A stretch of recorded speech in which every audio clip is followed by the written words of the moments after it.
سوال نمبر 15، کیا عورتیں آپس میں باجماعت تراویح پڑھ سکتی ہیں؟ بہت ساری خواتین بڑی فیملیز ہوتی ہیں، اب وہ گھر میں اپنی اپنی پڑھ لیتی ہیں، کچھ بغیر پڑھے ہی سو جاتی ہیں، کیونکہ کچن ان کے ہاتھ میں ہوتا ہے۔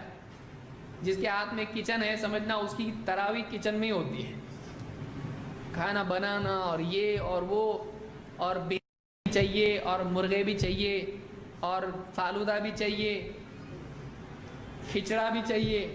بیچاری کا کھچڑا نکل جاتا ہے پورے بنانے کے بعد جب سب ہو جاتا ہے، اور حضرت تراویح کے بعد بھی آ کے بچا کے تھوڑا پھر اٹھ کے اس کو دو، تو کہاں سے بیچاری تراویح پڑھے گی اور کہاں سے کیا کرے گی؟ برتن دھونے کیوں؟ اس لیے کہ سحری میں پھر کھانے والی قوم اٹھنے والی، کھاؤ کیا لاؤ لاؤ، رات میں کھا رہے اور فجر کے وقت کھا رہے، لیکن 2 ٹائم ایسا کھا رہے کہ دن بھر میں عام دنوں میں اتنا کھاتے نہیں۔ تو خواتین کے لیے اس مہینے میں تھوڑا مردوں کو چاہیے کہ ان کی عبادات کی بھی فکر کریں، ان کی عبادات کی بھی فکر کریں۔ ابراہیم کہتے ہیں ان عائشہ سے روایت کرتے فرماتے ہیں ان عائشہ ام المؤمنین رضی اللہ عنہا انہا کانت تؤم النساء فی شہر رمضان فتقوم وسطا۔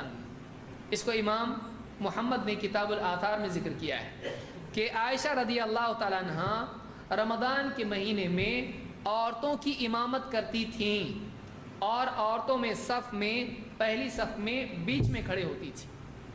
2 باتیں معلوم ہوئی، عورتوں کی امام تراویح میں بن سکتی ہے، تو گھر کی عورتیں جمع ہو گئی، کسی کا بڑا گھر ہے 10-12 عورتیں جمع گھر میں ہی ویسی بھی ہو جاتی ہیں، تو وہ عورتیں کیا کریں، آپس میں وہ جمع ہو کر ایک امام بن جائے اور باقی مقتدی بن کر تراویح کی نماز جماعت سے پڑھ سکتی ہیں۔ پڑھنا چاہے تو اکیلے پڑھنا چاہے اکیلے پڑھ سکتی، کوئی مسئلہ نہیں۔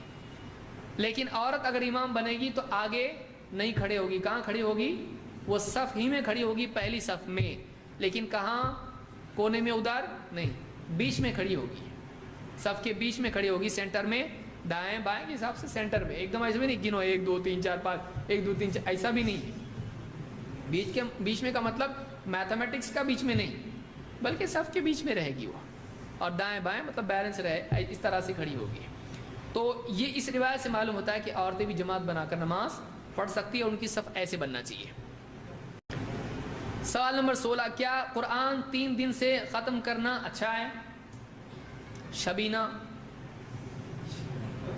بہت سارے بزنس مین ہوتے ہیں، ان کا بزنس رمضان ہی میں ہوتا ہے، تو ان کو کوئی فاسٹر امام چاہیے ہوتا ہے، ایسا فاسٹ کہ کسی کی سمجھ میں نہ آئے کیا پڑھ رہا ہے، کیا یہ صحیح ہے؟ صحیح نہیں ہے۔ آپ قرآن پڑھ رہے کیا کر رہے آپ؟ ایک آدمی ایسا قرآن پڑھے کہ اس میں وقار اور سکون رہے، یہ نہیں کہ کوئی آدمی باہر سے جا کے دیکھے غیر مسلم تو کہیں ان کے اندر جن تو نہیں آیا،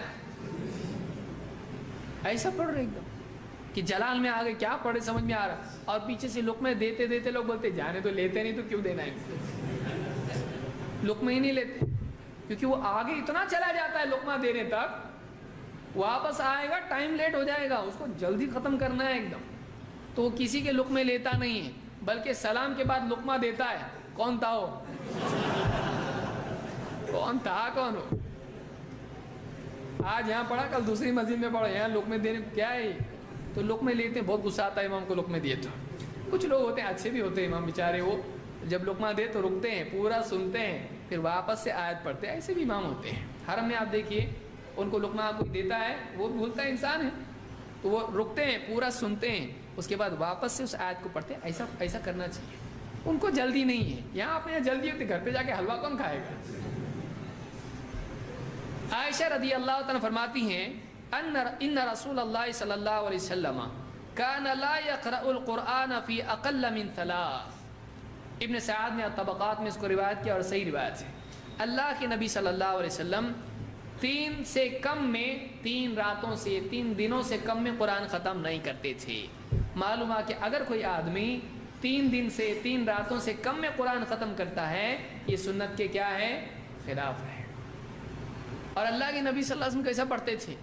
الحمدللہ رب العالمین، رکتے تھے،